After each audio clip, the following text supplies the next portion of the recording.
Brief little segment here. It's time. It's happening, lads. It's happening right now. By which I mean it's happening, I mean it's about to happen. It's happening. Whatever it is, I don't know. Something's happening. Okay, so for those of you who aren't watching the live stream but watch all the videos that I upload because you're a piece of shit who doesn't actually support me by watching my streams and make me feel good with the number go up with my viewer count. All right, war seems imminent, okay?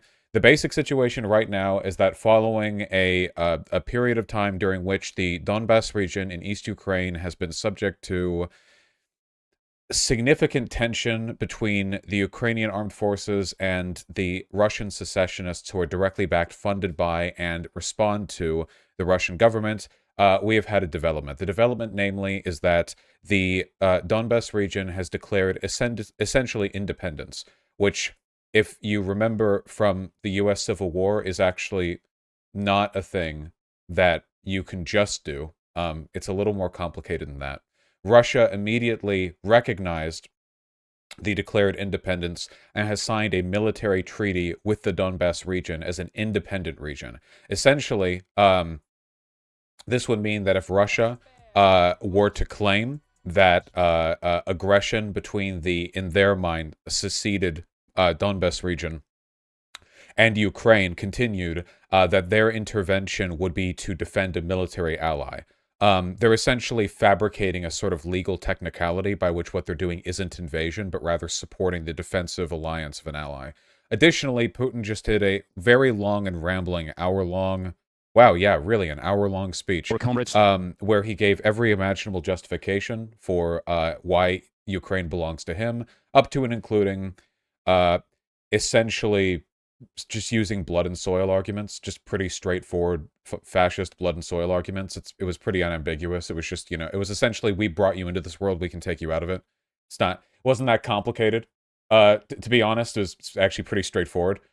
So yeah, basically we created Ukraine. Ukraine is ours, and it ended with him pretty explicitly saying he doesn't think this is the time for acknowledging constitutional rights or who citizens belong to who, and also that if any bloodshed in the region continues, the moral responsibility for that bloodshed will be on the part of the Ukrainian armed forces. Now, this is in spite of the fact that the Ukrainian armed forces' current policy is not to fire into the Donbas region, because why would they? They know that Russia is looking for any excuse they can get. Whereas the Donbas region has been filled with these pathetic false flag attempts that they've been desperately throwing out there.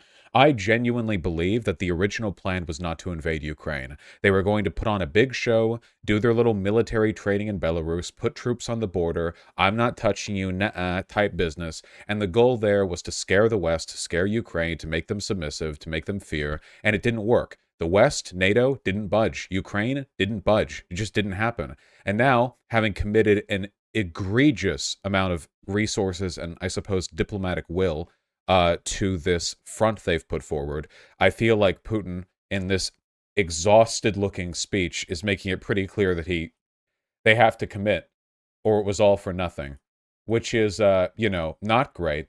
If it makes you all feel any better, there have been immediate consequences. Following this news, the Russian stock market has gone what economists call kerplunk, because, as it turns out, engaging in an unsustainable and ruinous war is actually bad for the markets. So, yeah. These are big L's, my friend. These are massive, massive losses. Didn't even need sanctions. Though I imagine a good amount of this economic decrease is these corporations realizing they are going to get sanctioned. Because their fucking leader can't keep it in his pants, So yeah, they're self-sanctioning, out of fear of future sanctions. It's wacky markets. You know how it is. Anyway, listen. As always, I can't predict the future. It's possible no war will follow this, but I have to say, at this point, the idea that a war would not follow from the events which have taken place up to this point seems to me about as likely as bringing a rock up to head height, letting it fall, and then predicting that it won't hit the ground. It seems like all imaginable forces acting in the situation are conspiring to bring it to an inevitable conclusion. I don't know. I suppose something could happen. A bird could catch it. I don't know, but it's probably going to Probably going to hit the ground. Separatist constitution includes territory held by Ukrainian forces. Is that true? Putin's recognition. Borders claimed by Russia-backed leaders, the two breakaway, extend beyond territory they now control and include areas controlled by the Ukrainian army. Oh, cool. All right. Do we have a map on that? The breakaway region apparently extends beyond the Donbass and into territory where there are probably tens of thousands of Ukrainian armed forces members. So that's cool. I imagine they're going to immediately claim that this is Ukraine invading this independent territory. You know what I mean? Very, very the floor is lava, except the floor is independent nation state that we just declared exists, you know? Tanks on the move in Donetsk? Yeah. Yeah. Multiple reports of 35 tanks and up to a dozen trucks moving in Donetsk. So that's cool. EU sanctions confirmed. All right, sanctions have been confirmed. The EU saying it's going to bring the hammer down. Don't know what else you could really do. Seems kind of, you know. Oh, Christ.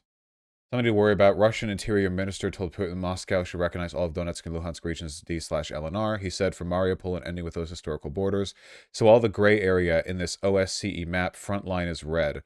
So this red line right here is where the line has been up to now, and this whole gray area, including Mariupol, a city that we were live watching last night, according to Russia, is now an independent nation state that Russia has signed a military treaty with to secure the defense of. I wonder if this will lead to any conflict that Russia is going to use as a justification. All right, guys, terribly sorry, but yeah, as I said, the idea that war could not follow from this point seems to me as likely as the rock not hitting the ground after it's been dropped. I would ask everyone watching this, no matter how skeptical you are of me as a person, to understand that in times such as these, there is quite possibly nothing more pro-imperialist, nothing more anti-socialist than to sacrifice the working people of Ukraine, who have in this instance done nothing wrong, to the military ambitions of an imperialist power. There is no left-leaning argument in favor of Russia's behavior here. There is none. There are right-leaning arguments. You can make right-leaning, pro-imperialist, anti-worker arguments if you would like to, but there are no pro-left-leaning arguments. It cannot be done. Hassan has been putting out some really bad takes lately. I hope he adjusts his position, because it is very difficult to reconcile his current behavior with the belief that I have long held that in spite of his flaws, he is a net positive. This is not a minor issue.